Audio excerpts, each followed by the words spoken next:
What's up, everyone? Welcome to my corner of the internet.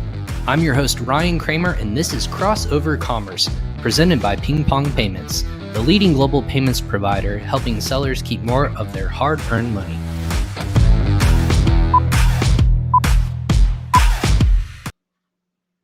What's up, everyone? I'm your host, Ryan Cramer, and welcome to episode 59 of Crossover Commerce, presented by PingPong Payments. PingPong provides marketplace sellers and entrepreneurs global solutions for controlling their domestic and international funds. An account with us enables companies to significantly reduce their costs when receiving or making international payments, all in one platform to help increase operational efficiencies, saves you time, money, and effort, and allows sellers to manage their business profits from a single source. If you have questions about PingPong, we have those questions. We have a link about more about PingPong in the descriptions and the show notes below. So go ahead and check us out. If you want to learn more, I will make sure that my email is up there on the show notes as well. But thank you, everyone, for joining us live on Facebook, YouTube, LinkedIn, or Twitter, or if you happen to be listening to this via download on Apple, Amazon, Google, or Spotify podcasts, wherever you consume your podcasts, that is where we're located. So go ahead and do me a favor, follow, like, and share this episode on social media, and hit that reminder button on YouTube for future notifications of Crossover Commerce. You can follow PingPong Payments, or you can follow myself, Ryan Cramer, on social media. We go live about 4 to 5 times per week, so it's pretty typical. We will be going live with experts in a field, or if not just one person, we'll have a panel of people that are going to give you nuggets about Amazon and the e-commerce industry. So go ahead, and because this is live, if you're watching this live, go ahead and tell us what you think in the comments below. And also, if you happen to be watching us at a different time, go ahead and still write in what you think, and we'll make sure we get to those later on as well. If you can't catch us live, again, please share it. Go ahead and follow us and download that at a different time. But about our guest today, enough about the show. I'm really excited because this is somebody that I've been wanting to get on our show for a very long time now. I'm super excited. We were just catching up before the show. He is doing so many great things in terms of the sourcing world. But about his biography, he's one of the world's leading sourcing experts who has personally visited over 500 factories across the world and sourced over 2,500 products. He manufactures for brands like the NBA. That's a big deal. I was a former employee of the NBA for a franchise, so I definitely know how stressful that can be to get merchandise to all those different teams, the United Nations, to name another entity, and the Olympics, all big name brands that he's working with, as well as other big box retailers and Amazon sellers. He specializes in product design, development, manufacturing best practices, and how to find the right supplier, price negotiation, and of course, much more. So welcome to the show, Kian Golzari of Sourcing with Kian. Kian, what is up, man? How are you doing? I'm all good, Ryan. Good to see you, man. Thanks for having me on the show. It's a pleasure to be here, and looking forward to diving in on the episode. Ryan, I didn't actually know you worked for the NBA as well. That's pretty cool. So a lot of people don't know this. Before e-commerce, kind of in my stints, I worked for the Indiana Pacers and Indiana Fever, so the NBA and WNBA franchise here in Indianapolis. I did that for about 2.5 years, so I got to see all the crazy chaos behind the scenes. Specifically, maybe we can touch on this, when the NBA specifically went over to Nike products. That was chaotic because that delay on sourcing all the goods, we didn't get it jerseys even in time for the NBA season to start. So people were just hammering, when are we going to get our jerseys? When is the product going to come in? And it was months delay. So just like in e-commerce, delay in retail can really affect you as a brand, you as an entity, and Nike got hit pretty hard right away from that. So I don't think that was you, right? No, that wasn't me. No. In terms of the NBA, I was just doing homeware products. So we were doing blankets, towels, bed sheets, pillows, stuff like that. So we got the official NBA license for one of our brands, and we could make any product with any team, any player. We got their logo, their signature, all that sort of stuff. And then we actually had some NBA players as partners within our company as well. So they would promote the products on their social media, which was really cool as well. So that was a really fun journey to be on. And I was living in LA at the time as well. Got to go to a lot of games and stuff like that. But when the season got suspended and when lockdown happened, and then I just decided to come back home in that time. So it was a really exciting journey. And I'm sure when sport picks up again in general, and we start to allow, you know, fans back in arenas, like the industry as a whole will pick up. But super exciting period, and loads of opportunity in the future as well. Yeah, absolutely. And we actually, my first company, believe it or not, doing sourcing and licensing, we had licensed with the NBA, NCAA, NHL, and NFL, and we did products for like home gift garden. So we were doing products like garden gnomes and garden flags, a lot of like home gift garden stuff, because, you know, fanatics they'll buy literally anything of their team, and it's almost like a guaranteed sit to a point, but obviously you have to get the license and whatnot. But it was so fun to work with licensed goods in that capacity. So it was always my go-to when I was trying to feature products on our deal sites or any other products, you know, storefronts that we were working with. So a lot of fun stuff to work with. But yeah, I appreciate that's a really good point. Oh, sorry, I was going to say that's a really good point about licenses, right? Like, you know, like once you get your foot in the door with one license, it's easy to acquire the other ones as well, because like you said, you had the NBA license, but then you got NHL, NFL, and NCAA and stuff like that. And I feel that once you prove that the business model works with one sport entity, it's much easier to like go to the other ones and say, hey, we're already supplying the NBA, and then it's kind of like, okay, cool, like how do we do this? But it's hard to get your first one in the door. But once you get the first one, because before working with the NBA, I was working with the Olympics, so it was easy for me to say, hey, this is a category of product I've done for the Olympics. And then they're like interested, if you know what I mean. So you kind of need like one domino to fall. And then it's actually interesting, other licenses also approach you as well, because we used to go to like licensed trade shows, like in Las Vegas in January, there's a sport and license tailgate show, and we would have all our NBA products on display. But then NASCAR would approach us and be like, hey, can you do that for us? And FC Barcelona, the soccer team, well, I say football, you guys say soccer. You know, I know what you're talking about.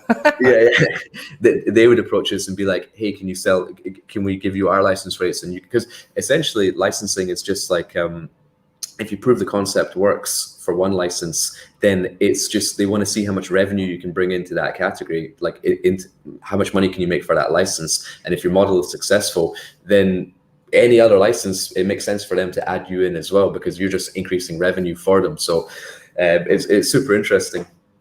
Yeah, absolutely. And in terms of that capacity, I think I know exactly what show you're talking about. I never got to go to that licensing event, but I was always the one person back home, like selling the products. Everyone else got to see like, oh, there's this cool like grill set of tongs or something like that with like the Tampa Bay Buccaneers logo on it. And like everyone was like, yep, give me 10, or like 10 like different teams. Like, you know, like in terms of the scalability, profitability, you have tiers of different, like who's your money maker. Same thing with NBA. NFL was always, you know, just echelon of like products. Like you can always make money off of Dallas Cowboys, Green Bay Packers, the hot team, like New England Patriots and whatnot. And then you had like the secondary ones. Like if you found a product like that, it was always few and far between, because like the Carolina Panthers, not a big money maker. No offense, because they don't have a market share. So it was always fascinating to see like which products we would invest more money into, specifically, you know, since there's fanatics that will buy literally anything, but you have those big teams that have all the products with their team on it. And then you have those other teams who don't have like as many things as possible. So that's kind of, it was always a fascinating thing to look at of how do you break things down, who's going to be profitable, specifically in the NBA. You had to do this, plan it out. You had to know that Golden State Warriors were going to blow up a year or two in advance, so you can get all your products and whatnot ahead of time. So I don't know if that was the same thing with what you had to do, or if it was more like on demand. You know, it was crazy for us because like we did some print on demand like domestically in the States, but then like for your key players like your Steph Curry's, LeBron James and stuff like that, we would manufacture in large volumes, and we got hit a couple of times because in the last like 4 years, I don't know if you've noticed, but NBA players are getting traded way more frequently, right? Yeah. So we would order like a container of like LeBron James pillows, and then he was like, right, I'm going to LA. He just left Cleveland, and we're sitting here with all that Cleveland stock. Or like we had a lot of Dwayne Wade product for Miami, and then he was like, right, I'm out. And the Bulls, and then he went back. Yeah, and then you know what's so funny is we're sitting on so much Dwayne Wade stock, and then eventually got traded back to Miami, so we could like take that clearance stock like 50% off and put it back up to full prices since joined Miami. So it was I learned a lot of lessons in terms of the player side, but what you said as well about the hot teams and stuff, that's super interesting as well, because we were talking to retailers like Bed Bath and Beyond, and they would say, right, we want to do Golden State Warriors products because they're the hottest team in the league right now. So they say, but we're not going to go nationwide yet. We're going to trial it in all of our stores in the Bay Area. So we only want Warriors products just in the Bay Area, and we'll analyze that, see how it goes, and then if it goes well, then we'll add all teams, all cities. Like, so if you have like Chicago Bulls products, they'll only put it in the Chicago stores.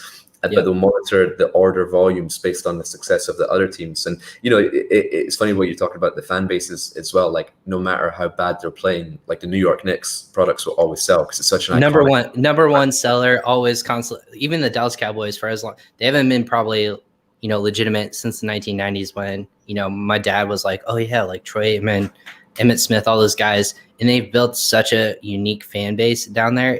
That's why they're the most profitable team. That's why, because of this ecosystem they built out, and no matter what you slap their thing on, it guaranteed it was always a big seller. So it's so weird. Like, that's the buyer psychology I always look for in terms of like deals we can mark it up to and what you're selling. So I'm glad we're on the same page with that. It's not often where a lot of people can talk about licensed goods like you and I.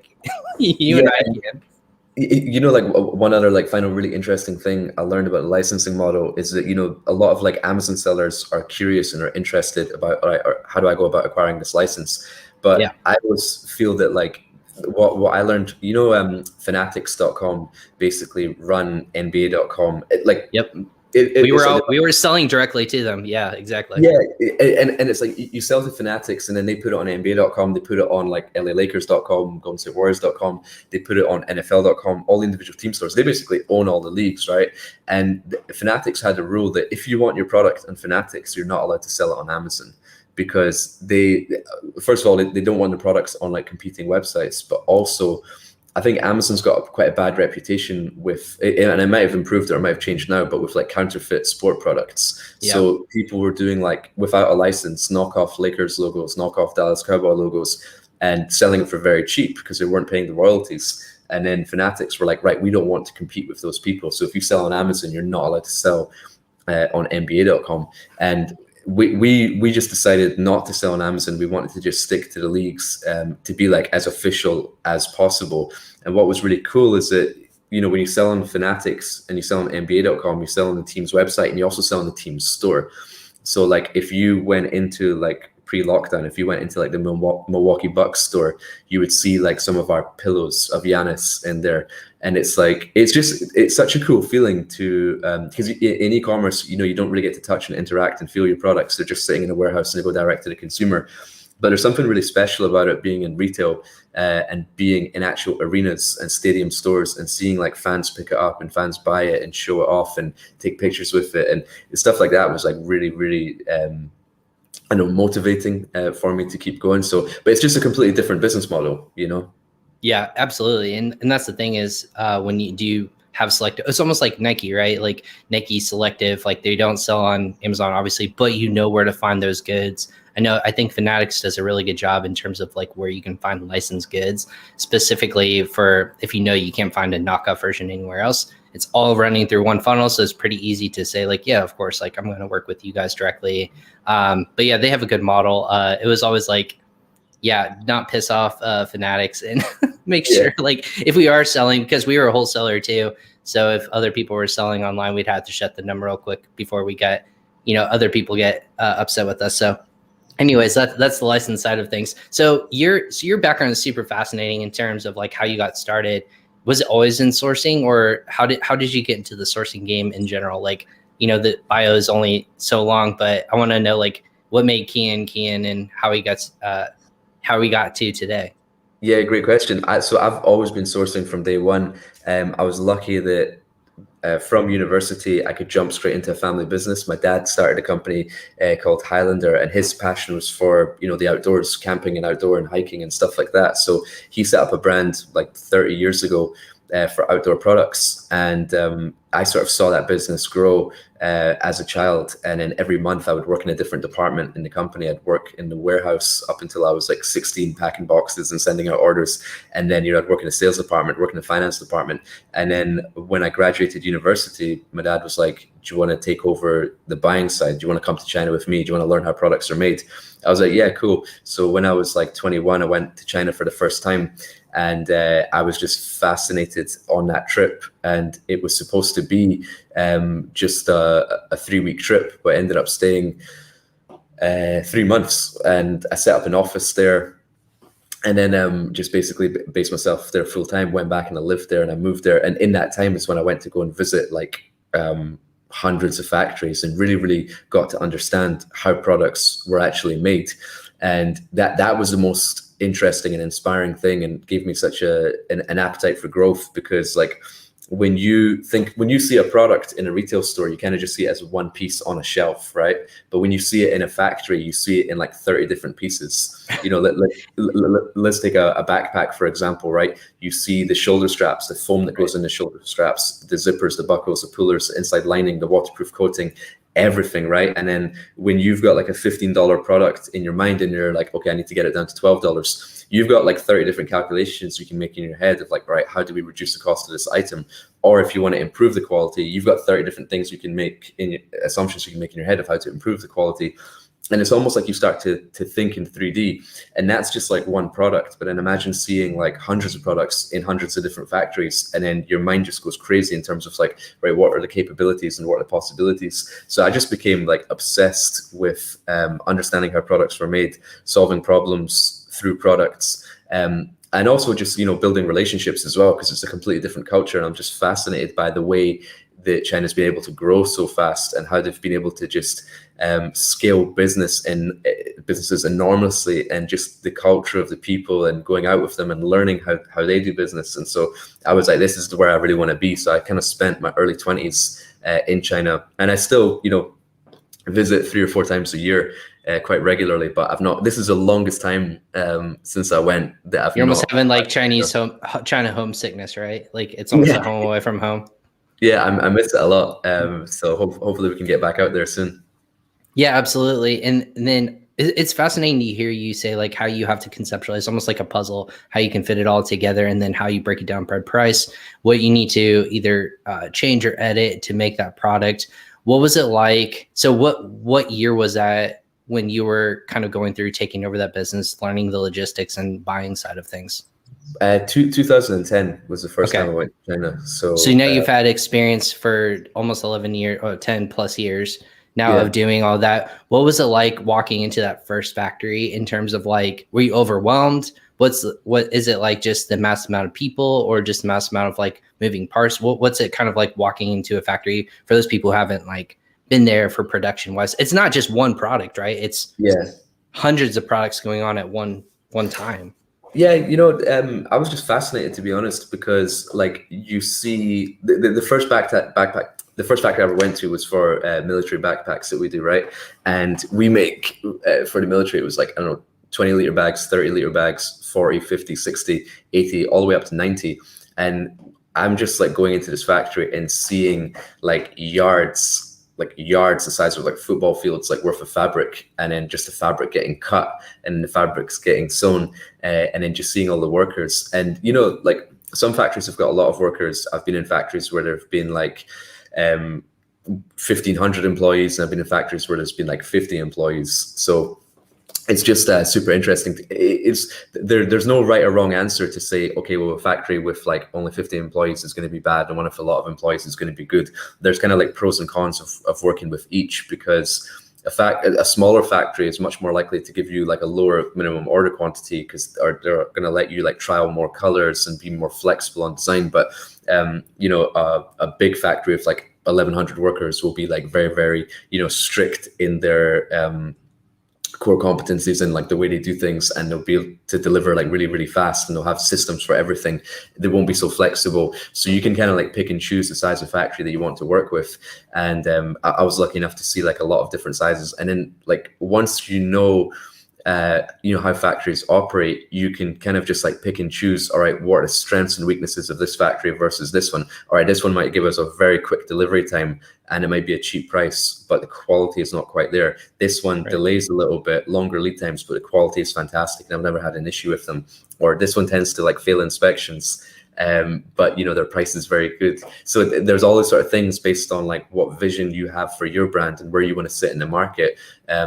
Is like what type of manufacturer you want to align with. And I think that's something really important, for the listeners to consider, that it's, you get to choose who you work with, right? And you have to pick a factory which fits your purpose. It's not like, oh, hey, I found a factory, I'm good now. It's like, no, well, what are their core values and what are your core values? And are you in sync with each other? Like, do they also, are they willing to give you support? Do they believe in your vision? Do they want to see you grow? Will they offer you like low MOQs? Will they give you financial support because they believe in your idea and they believe in you? And because it's actually interesting, the last time I was in China was November 2019, and I interviewed, I took a little GoPro with me and I interviewed one of my factories, and the factory boss, he's been involved in like loads of big business, loads of big orders.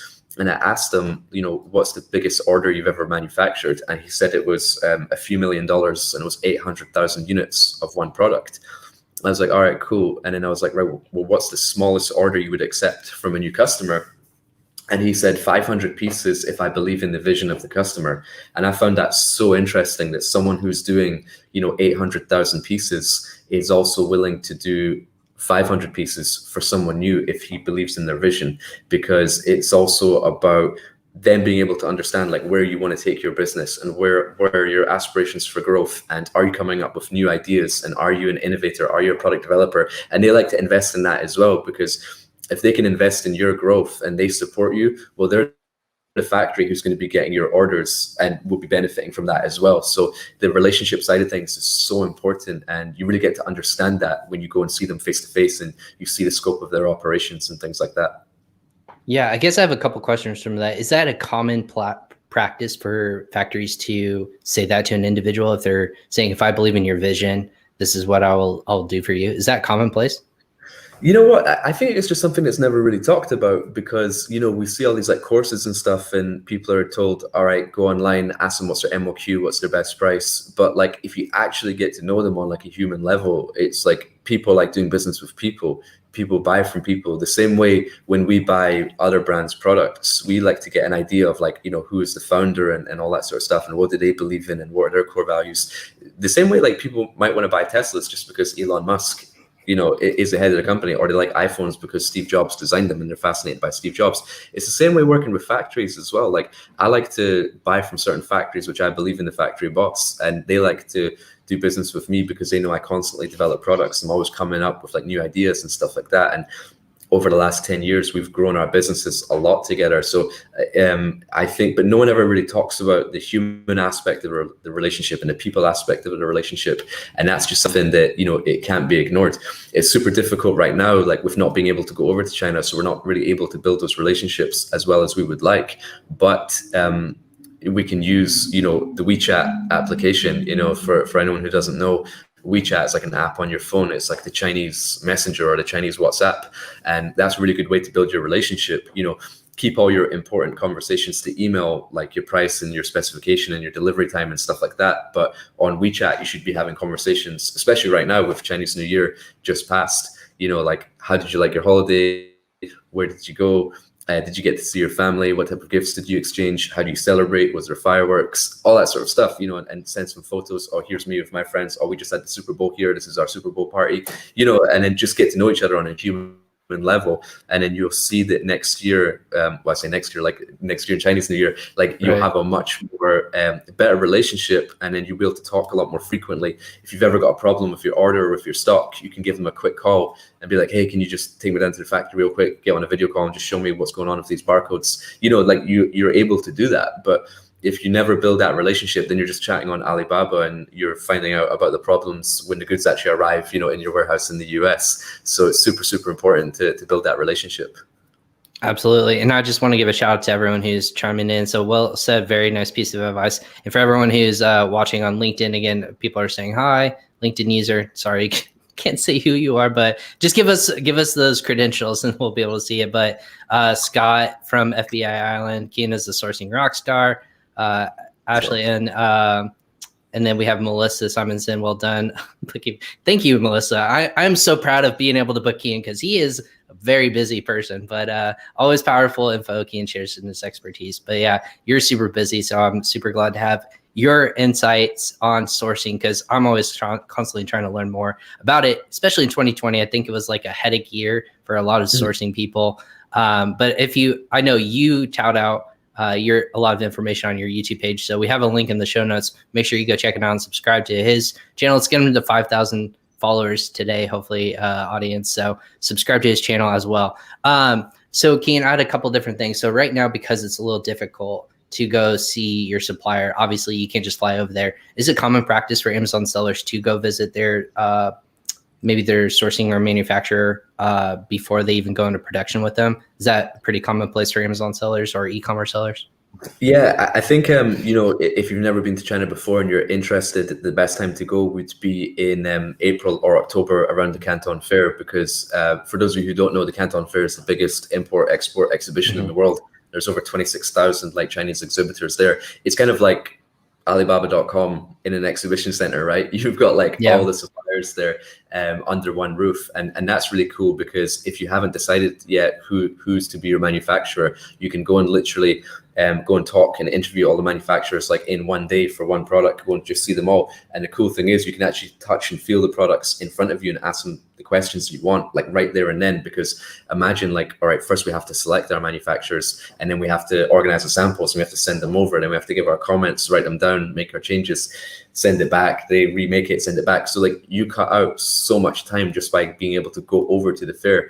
And once I go to the fair and I select, all right, these are the factories I like to work with, then I'll go and visit their factory after the fair as well, because you want to validate as well that, the person that you're about to do business with, you want to see their operation and stuff like that. But generally, any factory which attends the Canton Fair is a very top factory. Like Alibaba has had, a bit of like difficulty sometimes because sometimes there can be like scammy suppliers on the platform, but there's also very good suppliers on there as well. You just kind of have to filter out who are the good ones and who are the bad ones. But generally, you don't get bad suppliers at the Canton Fair because, and suppliers who attend the Canton Fair don't tend to list their products on Alibaba because they're so busy, because their production lines are always full, because they're such a great supplier.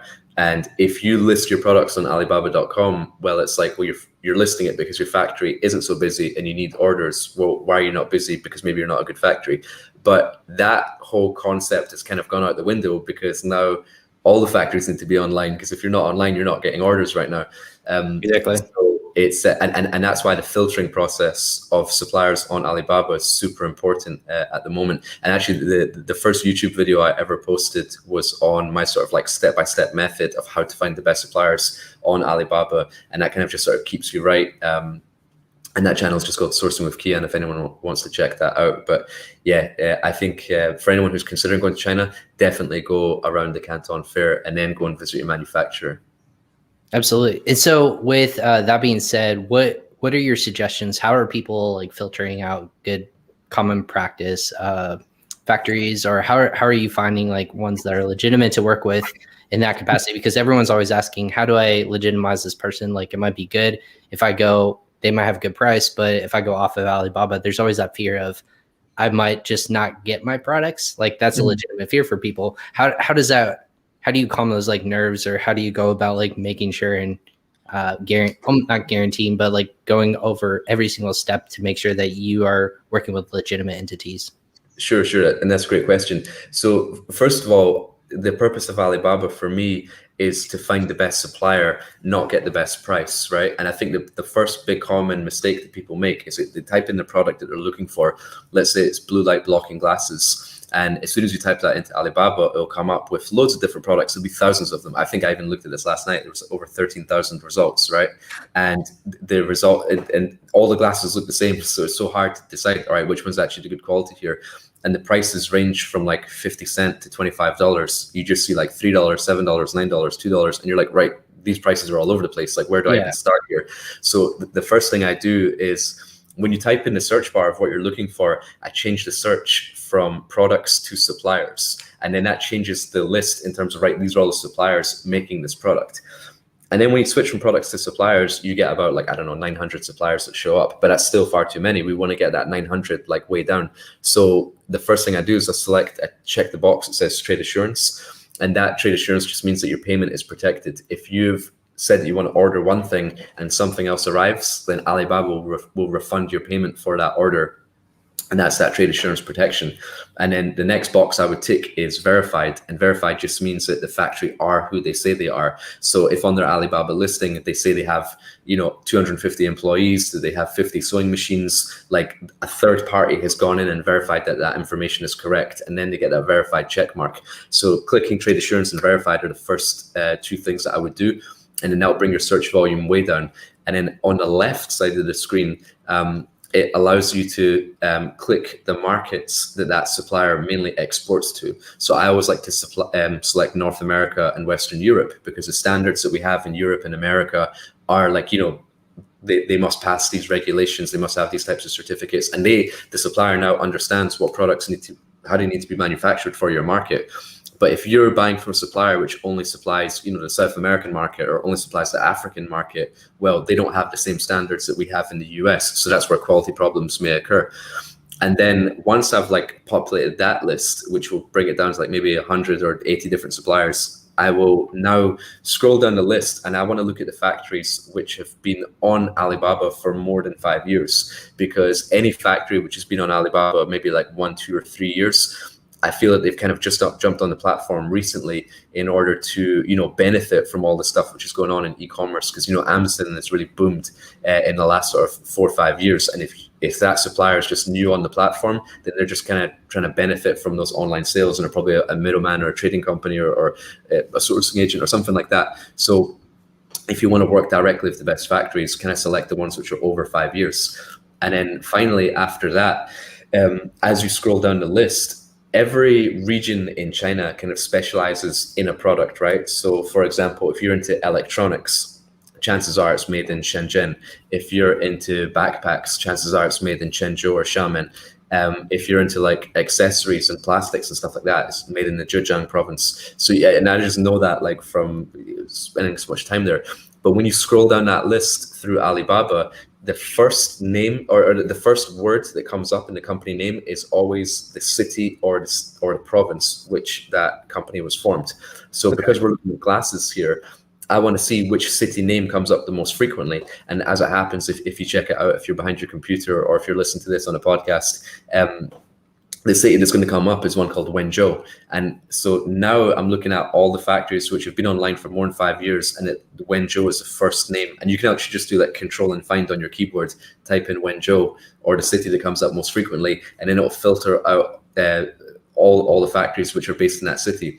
So this way, all right, we found the factories which we get payment protection, the factories are verified, they have all the right certificates because they supply the same markets that we do.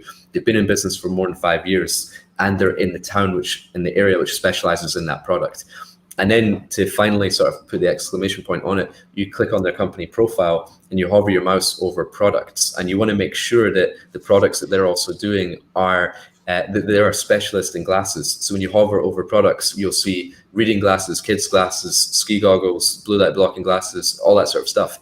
But if you hover your mouse over products and you see iPhone cable, fidget spinner, winter gloves, then you just know that they're into like, hot products, and they're not a specialist in that product. So that kind of gives you that final validation that they are a top supplier for that particular product. And I've got a video like explaining that whole process, but that's kind of like the way I do it. And I just feel that that's so important, that like, it's so important to source products in the right way, especially at this time where we have to do it online. And if you don't have a process like that, and you're just typing products in and you find the cheapest, then you're going to, have the negative consequences that come with that. You might think, oh, I'm getting a great price for this product, but you're going to have a hell of a lot of returns to deal with or negative reviews to deal with because the product's going to be junk. But at least this way we've validated who are the top suppliers. And once we've validated, right, who are the top suppliers, then we can start to negotiate. Like I've never once mentioned anything about price, but we've now said, right, these are the best suppliers. This is who we want to work with. And then we open up the conversation to say, hey, this is a product that we're interested in. Can you send me your full specification sheet?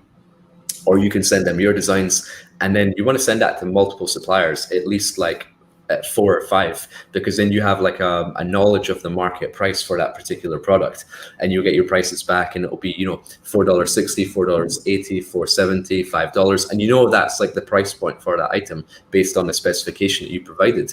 But if you see a price which is like $3, you know it's too good to be true. And if you see a price which is like $8, then you know they're adding on a crazy margin. But you know that because you've educated yourself on what is the market price for that product from the best suppliers. But without doing that initial research, you have like no frame of reference of where to negotiate or how much you can negotiate, because you don't know what is the correct price for that product. So that's such a critical and key aspect of finding the right supplier, then getting the specification sheets, then being able to negotiate the price, and then and this is a way that you gain the supplier's respect as well, because when you talk like this, and then when you highlight to them, I want to work with your factory because you have these certificates, you supply this market, you've been in business for this long, they're like, oh, this buyer understands like the good qualities of good factories. That's a customer that I want to work with. And you've gained that respect now as well.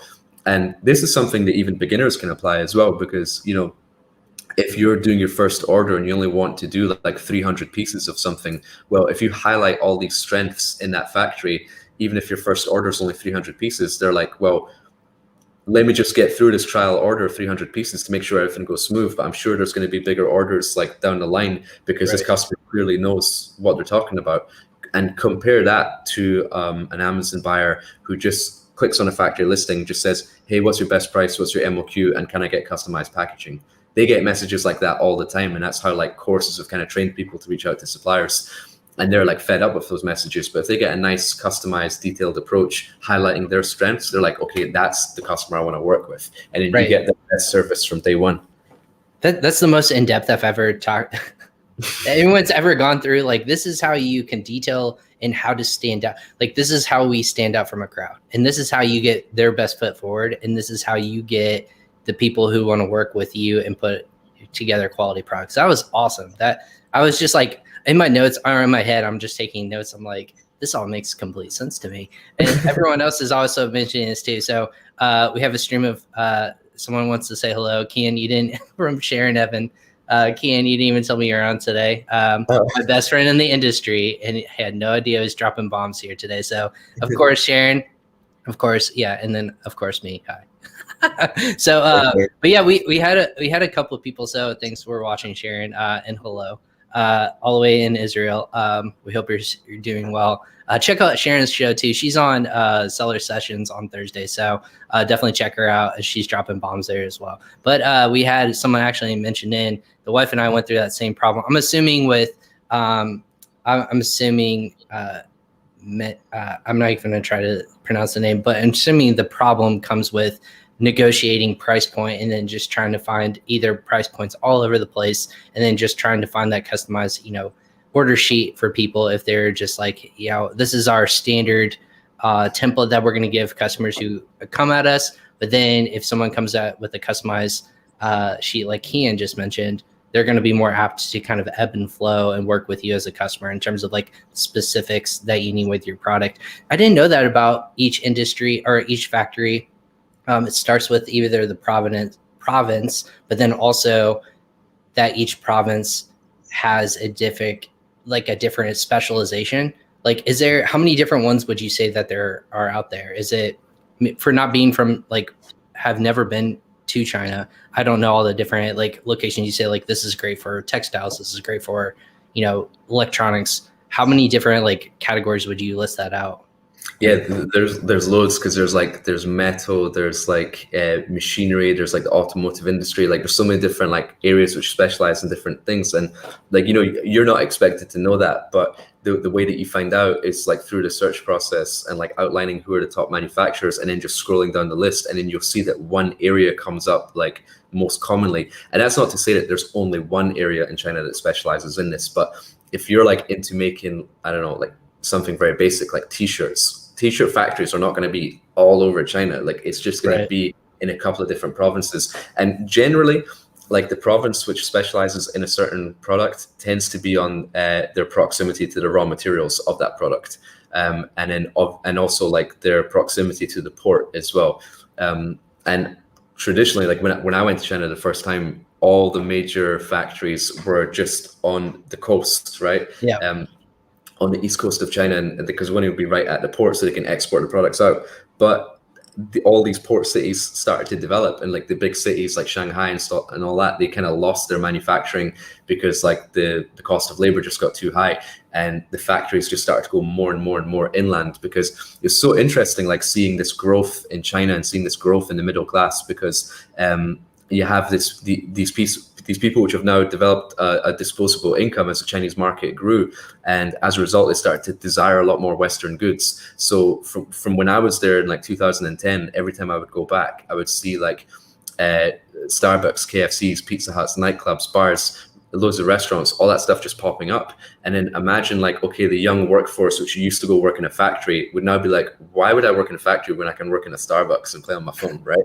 And have a much better quality. Specifically just to play on their phone. Yeah, exactly. Yeah, like, you know what I mean? It's like, you know, working in a factory is really hard work. And right. You know, you work long hours, long days, and then you tend to stay in that region the whole year, and you go home for Chinese New Year. So compare that to, you know, just like being a barista. I would much rather be a barista, you know, rather than, you know, working. Yeah, if it's going to save some time and effort in a long day's work. Yeah, a lot of people do go like almost that easier route, and that's why blue collar jobs aren't as common anymore. But they're necessary. But I can see where you're coming from. Like younger generations would rather just go to more westernized, companies like that. So that makes complete sense to me.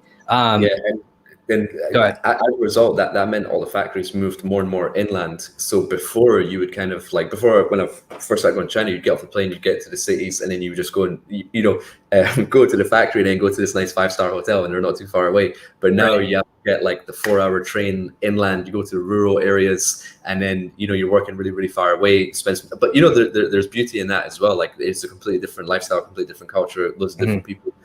But it's just, you have to know and you have to adapt with the times as well. And you can see that it's an aging workforce, and someone who works in a factory actually gets paid double what someone in Starbucks would get paid, because like it's hard work, and obviously people don't want to do that work either. And that's why like labor costs keep increasing and factories keep moving more and more inland, and they move to different provinces. So that list of like, you know, the cities and the provinces which specialize in, different products, it's quite an organic list as well, because it's growing and developing and changing as China develops and grows and changes as well. But, going through that search process just allows you to keep an eye on that. That's awesome. And before we get to more questions that are coming in, what about paying your supplier? I know it's common practice. There's one or two ways. You can either pay in USD, which can be expensive, and that's what PingPong always touts, is it's convenient for people because they don't have access to RMB or CNY. If you do, is that a common practice in terms of paying in local currency, or is that a best way to save more costs in terms of, because what I always tell people is manufacturers and suppliers are always going to pass on that conversion rate to you in your invoice, and that's always an unforeseen cost that people just don't understand that it's there. But that's what we're always trying to educate people is, if you have that ability to do it, they're not going to pass on that 2 to 4% conversion rate from either USD or whatever currency. Do you try to always, send in local currency to them to save costs? Yeah, actually, Ryan, it's so interesting you bring that up, because right now we're actually getting hit pretty hard with that, because the RMB has really strengthened against the dollar. So, and main reasons for that is because, China's economy recovered way faster than everyone else's, during the whole like virus period. But as a result, that means that Chinese suppliers are making less money every time we pay them. Because if you paid your supplier, $50,000 for a PO 6 months ago, and then you pay them $50,000 today, they're getting a lesser rate today. So therefore, they're making less money when they exchange those dollars into RMB. And I've seen that with our suppliers, we've had price increases of between like 5 to 8% in the last few months because of the exchange rate alone. And I use a website called xe.com to track the exchange rate and just see it like historically. And you can graph it like from several different months, like from, I don't know, when you first start paying your supplier, whether that was like 2015, 2018. And the thing is, the same happens in reverse as well. And that sometimes the dollar strengthens against the RMB, and they actually receive more money when when the dollar gets stronger, when they make that conversion, but they never tell you, hey, I've made more money on your order, so here's like a discount back. So because of that exchange rate now benefiting them, I always just, if they try to put the prices up, I just say, hey, by the way, in 2018, the same happened in reverse. The dollar actually strengthened against the RMB, and you actually received, the currency increased like by 7 or 8% then, and I never asked for a discount off you. So I think it's only fair that we also don't change any of the prices now as well.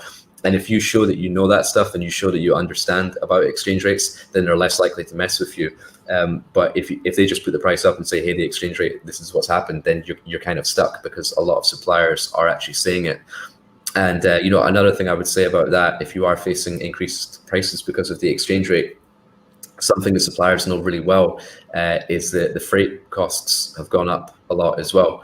And like the cost of shipping has increased like so much. And I was just saying to the suppliers, look, a container used to cost me, $3,000, but now it's costing me like $9,000. And because of that, I've now got this massive cost increase, which I have to pay in order to ship my goods to then sell those items. And then as a result, you're going to get more orders because I've shipped those goods.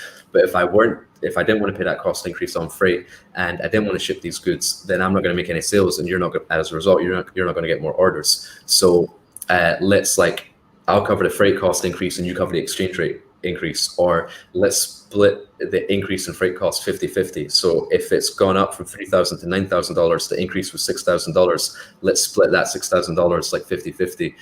And we'll both pay for getting these goods over here. So that's just a couple of things I do. And aside from that as well, in terms of the paying the supplier in local currency, I tend not to do that. I tend to just pay my supplier in US dollars, and that's it, because I don't want to get involved in sort of booking like RMB at a certain rate, because then you're becoming essentially like a forex trader, and to me that's like a separate business, and I don't necessarily have enough time to constantly study and monitor the exchange rate and decide, all right, when is a good time to buy RMB, when is a good time to sell it, how much should I be holding.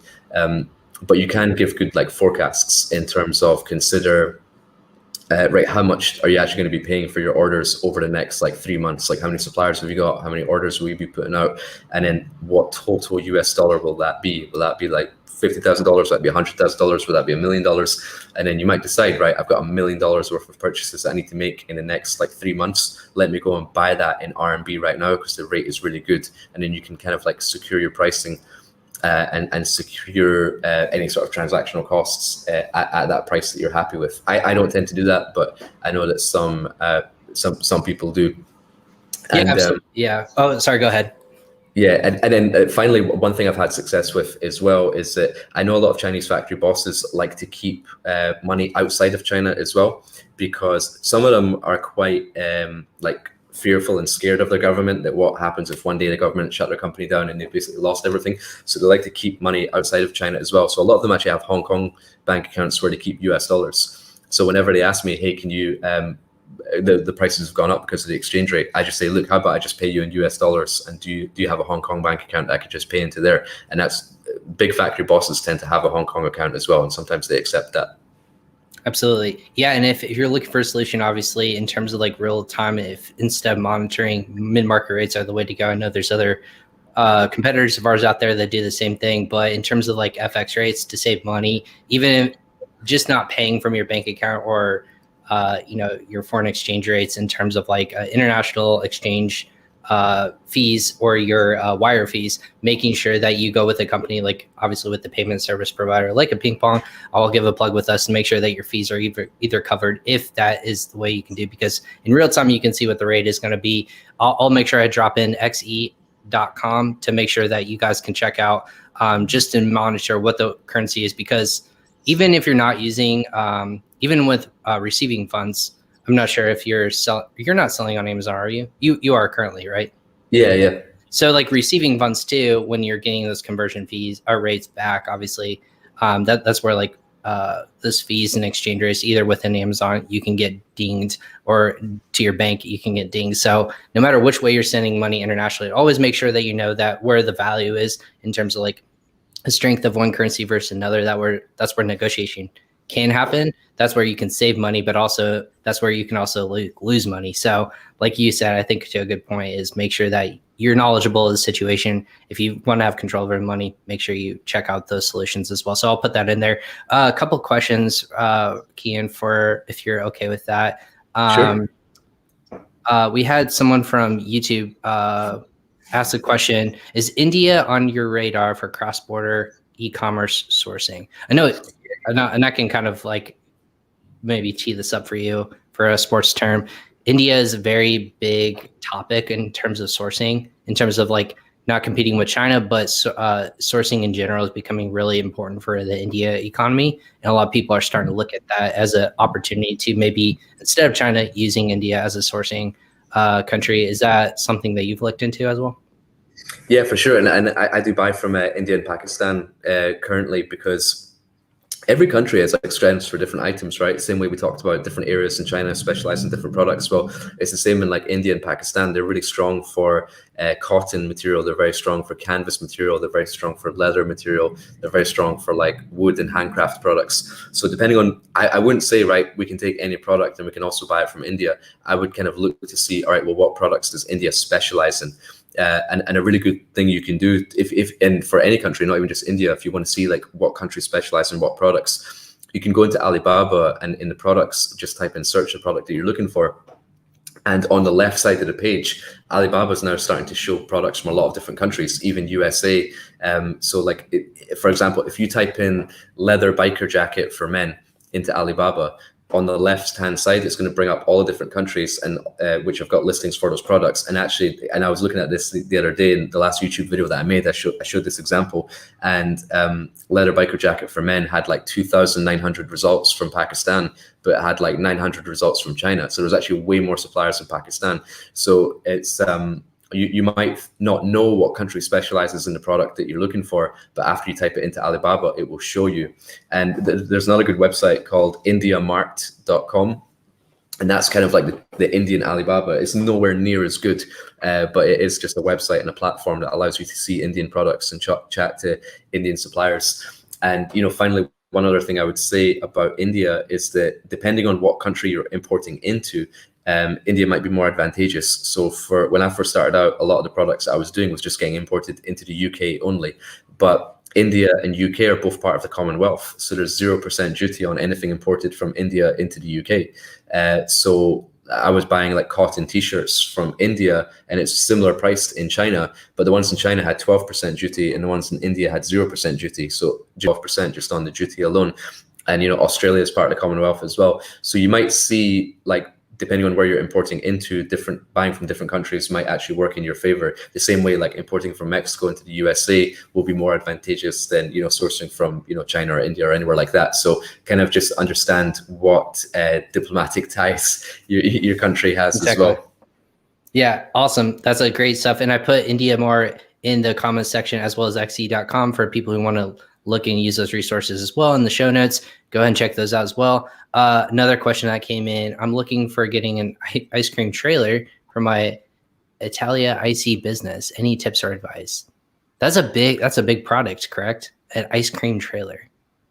Yeah, an ice cream trailer. So yeah, I mean, that's obviously going to be a massive product. And right. I'm assuming that you just want to buy one rather than like mass produce it. So, and the good thing is when it is like a big item like that, and when it is an expensive item like that, the factories tend to allow to do like, you know, one item or like 5 items or something like that.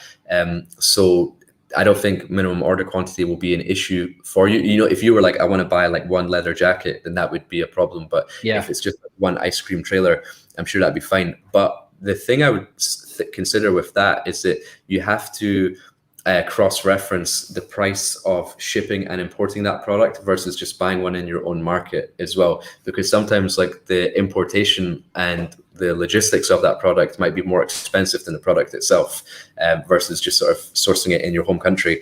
But I would just use the exact same methods as we talked about before, you know, going through the process on Alibaba, typing it in, because you'll definitely find the best suppliers online for it.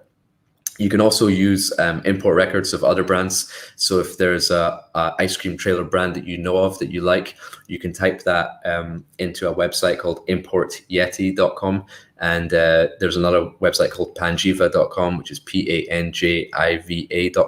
And any importation, any sort of shipping documents is public information in the US.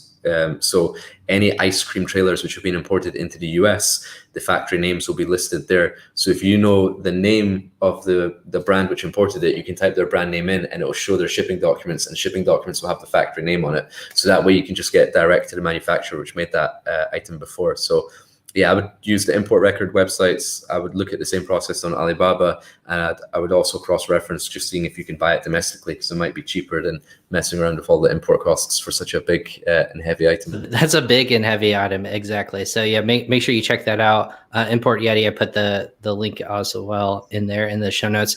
One more question, I guess, Easy. Thanks for watching Easy. I love these podcasts. Well, I appreciate that. Do products from India generally arrive by boat or air? That's a good question. Yeah, both. It purely depends on you, like how big your order is. You know, if you're shipping by container, then it's going to come by sea. But if it's just like a small item, it will come by courier, by air. It's really up to you. And again, it's like a costing exercise. You can decide, all right, well, if it's less than a few cubic meters, I'll just send it by air. But if it's anything over, you know, like 5-6 cubic meters, it's better to go by sea, because it's going to be very expensive to send all of that by air. Freight prices, as we kind of discussed a little bit earlier, are through the roof at the moment, and that's affecting the whole world, not just China. So you might find that your sea freight prices will be very high at the moment. So if you wanted, you might want to hold off if you're not desperate for the stock. Maybe ship it in like April, May, June, and the costs will come like way down. But air prices has been pretty stable. Yeah, absolutely. Great question. Easy. Thanks for watching and listening to us. And I know I typically cap that at this, but I know we just have so many more questions I want to cover before this. So Kian, if you're okay, we'll keep on going and trucking along and answering questions. I specifically want to cover sourcing agents and working with those. So in terms of how, if at what point do you want to work with the sourcing agent, especially with pricing, going on high prices, sourcing products, what is the best way to either engage with the sourcing agent, and then on top of that, was the best way to make sure you're working with the right one? Yeah, great question. I think like before deciding whether you do or don't want to work with a sourcing agent, you have to kind of understand, okay, is sourcing aspect of the business something that you enjoy, or is it something that you want to basically like outsource? Personally, for me, I feel that the sourcing aspect is the most important aspect of the business. And even if you don't like doing it, it's something that you should understand as well, because you really want to understand what is the true cost of this item. You want to get to know the person you're doing business with, right? As in your factory, you want to know where your goods are being made. And you also want to be able to pick up the phone and speak to that factory boss if there's ever any issue with the products. But then if you're like, hey, sourcing is not for me, I just want to like outsource this, then just bear in mind of like the pros and cons, right? The disadvantages of using a sourcing agent is that you kind of lose that factory relationship and communication. I would only work with a sourcing agent which allows you to have a relationship with the factory boss, even if you are buying through a sourcing agent. And then, the biggest disadvantage I would say is, all right, what happens if the sourcing agent goes missing? Like, what happens if, one day they're like, quit their job, they don't want to do it anymore? What happens if, they go on holiday, they get married, they have kids, whatever? Or what happens if they get hit by a bus and you can't speak to them anymore? And then you're like, well, where are my products being made? Like, you're not going to find out. So it's very, very important that if you're going to work with a sourcing agent, work with a sourcing company, that if one person goes missing, that someone else will step in and they have your company information. And then the other sort of thing I'd be mindful of if you work with a sourcing agent is that if you don't have access to your factory, right, that sourcing agent is going to work with the factory which incentivizes them the most. What happens if a factory says, all right, I'm going to give you like 5% of this order if you bring that order to me? And then a sourcing agent can actually switch your factory without you ever knowing, based on the factory which is going to pay that agent the most for bringing them that order. So it's just things like that I don't like, that it goes on behind the scenes and you never quite have that full visibility. But there are sourcing agents which give you sort of full transparency as well. And those are definitely the ones that I'd recommend working with. And I'm actually working on a pretty big project at the moment where I've not really revealed it yet, but I will be soon. But I'm building something pretty special to cater to this side of the market. So definitely stay tuned, and I'm going to be releasing some more info about this shortly. Well, let us know when we can do that, and then we'll certainly help out this product in terms of releasing that. God, what a tease, Kian. Gosh, yeah. I thought you were going to drop some big bombs right now for this, but stay tuned. Ryan, what I'll do is as soon as that's ready, we'll jump on, we'll do another episode, and I'll explain all about that. Let's do it, and I'll make sure I let Sharon Evan know. Yeah, she's always getting on me. She's like, "When's Kian gonna be on?" I meant to tell her, but no. Yeah, we'll definitely do that. We'll either record it or make sure that we get on and we talk about that project, because there's a lot of cool projects that Ping Pong is actually really cool and a part of. You actually are part of Neuro, correct? Are you part of that project over there with Mina and Samer by chance? No, I'm not actually. So I've chatted. I thought they were talking with you about that. No. We have. So I'm helping them out with some packaging for their product. And obviously I recorded a YouTube episode with Samer as well. It's not been released yet, and Amina and I chat a little bit as well. But no, they're great guys. Yeah, I was gonna say I swear you were a part of that project, so that's my fault. But yeah, that's another cool project that we're a part of in terms of like sourcing and really just bringing a product to life on Amazon. Another thing that's going on right now, obviously it's kind of past right now, and if you have a plan for the Chinese New Year, it's still somewhat lingering, and it's an event that's almost like shut down for an entire month or so. Is that, maybe you can talk about like how do you plan for Chinese New Year, because it's almost like Christmas or Q4 shut down for a lot of the United States. How do you plan for Chinese New Year if you're an Amazon seller and you're sourcing from China? Yeah, it's a really important time of year, because essentially that's when the factories tend to shut down for about a month. I mean, the office workers will go off work for like maybe a week or 10 days. So that's not too long. But the factory workers actually, during Chinese New Year, is the biggest people migration in the world. There's over 100 million people that travel over the New Year period. And in that time, there's just no goods getting made. And why it's an important time to pay attention to is that whenever I've had any quality issues with products in China, and it's not happened very often, but when it does happen, it always tends to be around Chinese New Year. And that's because the workers who are like doing these orders are trying to finish them quickly so that they can get home for Chinese New Year. And they kind of make your orders in a rush in that time. And similarly, when workers come back after Chinese New Year as well, it's not always the same workers that come back to the same factory. You know, they might go to another town for another product because that factory is offering them better living conditions, better paid, or anything like that, or maybe it's closer to home or something like that. So there's like a retraining time when workers come back after Chinese New Year. If you've never made a backpack before, but you're now in a backpack factory, it's going to take a little bit of time for you to understand this product and to learn how the fabrics are cut and sewn and all that and put together and stuff like that. So I always allow a bit of time before placing orders. And for that reason, you kind of want to be able to place a forecast order at the start of the year to avoid that pre-Chinese New Year and post-Chinese New Year period. And as well as we sort of discussed, like the shipping prices are extremely high during the Chinese New Year period, like right before and right after. So again, it's a time I like to avoid. But the Chinese New Year is actually like a lunar holiday. So this year it was the 12th of February, 5 days ago. Last year it was January 25th. So the date is not the same. Like for us, it's like, you know, New Year's Eve, December 31st. It's not the same date every year in China. And every year has got a different animal, and there's 12 years. 12 different animals, and this year is the year of the ox. But one thing I would recommend is definitely wishing all your suppliers a happy Chinese New Year. It's their most important holiday of the year, and you can literally go into Google and type in happy Chinese New Year, year of the ox, and just grab an image and then save that image and just write your factory's name on top of it. Write your own company name, say everyone at, you know, KG Enterprises wishes everyone at, you know, Shanghai Trading and Co. Happy Chinese New Year, year of the ox, and then you just have this image as well, and that's quite a special touch. Definitely recommend you sending that by WeChat or by email, and then if you want, you can also send a gift as well if you like. But they tend to exchange red envelopes, which is cash. So unless you want to send cash. Yeah. I'm also accepting red envelopes for anyone who's interested. I told my company, our international offices are in China, and trying to send a red envelope to us via WeChat doesn't happen, and it can't happen right now. So it's almost like they try and it doesn't work just because of like banking and whatnot and through apps. So it's always a nice gesture. But yeah, absolutely, those are great tips in terms of like working with the supplier around this time of year. And it's always like people question like, do they really shut down that long? Yeah, it's a very special holiday and time for year where they take off spending with family, they travel. Just like people tout like between Thanksgiving and New Year's, it's almost like a relaxed time of year. Not much productivity is going on, but yeah, just make sure you plan for that every year. Make sure you know that calendar.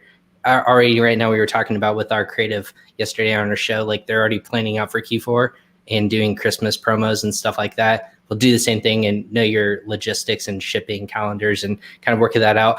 Do you have any like easy steps or like guides for people? Maybe this is on your YouTube page that are just starting out and sourcing, like quick wins for them that they can make sure that they're hitting all the check marks for their business.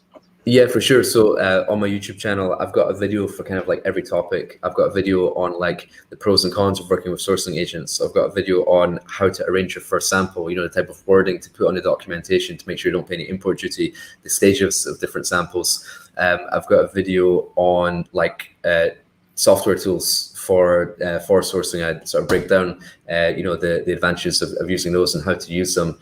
I've got a video on how to get a low MOQ. Your low minimum order quantity for your first order. I've got an online video of how to navigate the online Canton Fair for when that comes around. So kind of like every step in the journey, every step in the process, I've got a video on it. And the one that I'm working on right now is quite special, actually. It's the first time I've done this. I'm making a video on how to source products from the USA because, during Chinese... We're so special. Look at us. Yeah. And, US gets people forget about that. Like you can source lots of great products from the United States, but it's only specific ones. I'm assuming that's what you're going to talk about. Yeah, I mean, I kind of feel that like, okay, majority of products come from China, but anything that comes from the USA is either something that you put on your skin or you put in your mouth, any skincare, any cosmetics or any food products. So I'm like, all right, well, I want to figure this out for myself. So I kind of like went through my way of how I would find US suppliers, how I would communicate with them, how I would find them, how I would negotiate with them, because it's a little bit different. And there's loads of pros and cons of dealing with USA versus China. And I'm like, well, I'll do this while it's Chinese New Year, while I've got a bit of free time with the Chinese suppliers. Now I can do this, with the US suppliers. And I've kind of like documented that process. So I'm making a step-by-step guide of how to source from the USA as well. That's awesome. And then is there almost like an Alibaba, is there a great resource that you go to or have found through that process? Is that like a coming soon? That's definitely a teaser. Yeah, you'll have to watch the video. Kian, you're killing me, man. No, I'm just kidding. That's awesome. Yeah, that's always something I've always wondered too, because the United States have so many different factories too, and I know they're starting to come back in terms of like local sourcing. But putting on your face or putting it in your mouth, that's not the most exciting tagline to. That should be the thumbnail for the video, actually. United States, we're good at things that you put on your face or in your mouth. Oh God. We would get a lot of different like censorships and all this other fun stuff, I'm sure. Like that would get banned on YouTube. Yeah, I was gonna say YouTube may not allow you to release that on their channel. So here we are. I know. Just maybe one more thing before we wrap up our show today. For all these different things, you're obviously learning yourself. What other like educational forums are you kind of going through and you're either sharing with people or you're learning yourself in terms of like sourcing from different countries? Is there a way that you yourself where are you learning kind of keeping up to date on everything? To be honest, I always just learn by doing, and I was always just sourcing in person in China. And for me, like online sourcing is something that I've just had to master in the last year because we didn't have a choice. So I'm like, right, okay, if I'm going to be sourcing from Alibaba, let me figure out how to do it in the best way. And kind of like that step-by-step process, which we talked about, I just figured that out. Like, okay, if I'm buying online, this is how I'm going to do it. And then after I learned it myself, I'm like, right, well, now let me put it in a presentable and teachable format for other people to learn from as well. So everything I do, I just kind of learn it by doing, and just kind of use my experience from what I've learned from Chinese manufacturers and to really utilize what they value and sort of plug that into this process as well. That's awesome. And you're not in that course that you're doing, you don't do a course or anything like that. It's all free information that you're just giving people. Obviously, you're learning, you're selling on Amazon, you're crushing in other ways. So you're trying to get that information out to people. That's awesome. And a couple more comments I came through real quick. Kian has great videos. I'm glad I found you. And then Ryan through Gary Wong's 7-Figure Seller Summit. Thanks, Easy. I appreciate that. Yeah, I was just on Gary Wong's 7-Figure Seller Summit. We're a sponsor, Kian. I know you mentioned this. We're on the $1 Billion Seller Summit as well with Kevin King. So I know we're supposed to be a part of that. I know you're a part of that event, I believe, correct? that's coming up? I was at the last 2 events. So I'm not sure if Kevin will bring me back because he likes to bring new speakers. But Kevin, if you're listening, bring me back, man. Yeah, Kevin, if you're watching or listening to our podcast, like let's make sure Kian represents again as well. So there's all these interesting digital events. Do you ever think do you think 2021 will have in-person events again? Just in your own opinion? Yeah, for sure. I'm actually going to one next week. You're in Dubai. Come on, man. The rest of the world doesn't have the same problems I have. I'm flying to Cancun next week. That's right. Network. I've got an event there organized by my good friends Dan and Athena.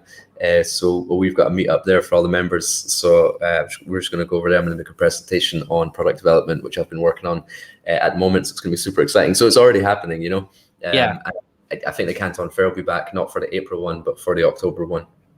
We need to have Dan and Athena on. Athena's super busy. She's doing Branded by Women right now, but she's always doing something. I've only talked to them once, but we need to get them on and just have a tight network, mastermind group, because they all have so much content to share with people. So you need to put a bug in the air to make sure that we get them on our show. Yeah, they're amazing. I was with Dan today, but he's actually flying out to Mexico tonight. So when I'm with them next week, I'll give them a shout and I'll make sure to put them through. Slightly put this video into his direct messages, and we'll make sure. Hey, listen to the very end, Dan. But yeah, and then obviously Scott referred to our video series of the United States suppliers of think of the click-through rate. That's very true, Scott. Yeah, I think the click-through rate would be phenomenal for a title like that. But hey, Kian, I know you got to bounce. Thank you for spending just even this little extra couple of minutes with us today. For people who have questions or want to learn more information, what are the best ways to really get in touch with you? Or I don't think you work with people, but just how do you get your knowledge to them in terms of if they have questions about sourcing? Yeah, sure. If anyone's interested to learn more about sourcing stuff, definitely YouTube is the best way to connect with me. I've got a channel called Sourcing with Kian. I've got a Facebook group of the same name. It's got over 4,500 members, and there, anyone who's got any questions about sourcing, you can just sort of post it in the group, and either myself or the community will answer the questions. But yeah, Ryan, as you mentioned, my YouTube channel is at 4,900 and something. So I'm hoping we'll get it there. Yeah, we can get over 5,000. So if anyone's listening, I would greatly appreciate the old subscribe button. But yeah, I'm also on Instagram, Kian_JG, where I'm a little bit more social there, on LinkedIn as well. I do one-on-one coaching. That's something that Sharon got me into. So if you want to work with me on a one-to-one basis, I do have a Calendly link, which is just calendly.com/sourcing with Kian. And then, and I got that special project that we talked about, which I'm going to come back on the show to discuss as well. But that's going to revolutionize the sourcing game as we know it. This is big hype. I am so excited. You have to message me what this is offline. I have to know it now. So, and I owe you a Yeti. Don't worry. I haven't forgot about that. So, yeah. For Kian, he left his back in Scotland that had ping pong on it. So we're going to make sure we hook him up some way, shape, or form with that, because those got distributed as gifts this year and they're making their ways around to people. So, we'll make sure we hook you up with that. But hey, thanks, man, for hopping on. This is fantastic in terms of education in general. There's so much more we can go into, obviously, low MOQs and how do you get that with agents. But you're a busy guy. Check out his YouTube page, everyone, to make sure that you are keeping up to date with the top sourcing practices, because I know you've been around doing Alibaba stuff with Helium 10. They're doing all that functionality stuff. So there's also awesome content coming from that as well. So to stay up to date, follow him on social media on Instagram and then on LinkedIn as well. So Kian, thanks so much, man, for hopping on today. Thanks for having me, Ryan. Absolute pleasure. And look forward to chatting to you again soon. All the best. Absolutely. Thanks, man. And then for everyone else who's on listening to us again live, thanks for joining us on another episode of Crossover Commerce. Again, we go live almost every single day. I'm going live 6 times this week. I'm still kind of a little crazy to do this with everyone who's coming up. But I do it for you to drop knowledge like we did with Kian today, to make sure that you have all the information necessary to take your business to the next level. Actually, tomorrow, we're going to be talking with Joe Valley of Quiet Light Brokerage, reverse engineering your business to an exit. I'm super excited to be talking with him. Obviously, with aggregators and roll-up companies, there's lots of ways to sell your business to a point when you get to a point of exiting. We're going to talk about tips and tricks to do that.